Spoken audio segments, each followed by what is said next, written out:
হক দাওয়াত ও তাবলীগের বাংলাদেশ, এই বাংলাদেশ সাহাবা একরামদের বাংলাদেশ, এই বাংলাদেশ নবী আউলিয়াদের বাংলাদেশ।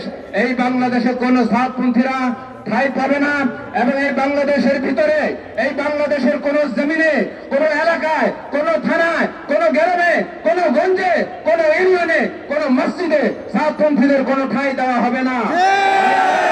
করে বলে দিতে চাই, ওই গোন্ডা ওয়াসিফ, ওই গোন্ডা আব্দুল্লাহ, ওদেরকে 24 ঘন্টার ভিতরে গ্রেফতার করে জেলখানার ভিতরে ঢুকানো হোক। ঠিক কিনা?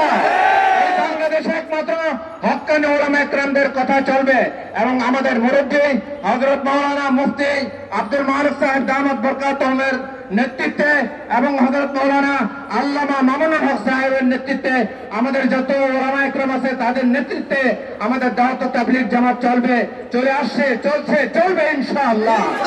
আগামী জঙ্গি ইজতেমা একটাই হবে এবং হযরত উলামা একরামের নেতৃত্বে যে ইজতেমা, সেই ইজতেমা একমাত্র হবে, অন্য কোন কাউকে ইজতেমা করতে দেওয়া যাবে না। এবং যারা নাকি আমাদের ভাইদের, মুসল্লিদের, মাদ্রাসার কচি কাঁচা বাচ্চাদের রক্ত ঝরাইছে যে মাঠে, ওদের কোনো ঠাঁই দেওয়া হবে না। এই কথা বলে আমার বক্তব্য শেষ করছি। আসসালামু আলাইকুম ওয়া রাহমাতুল্লাহ।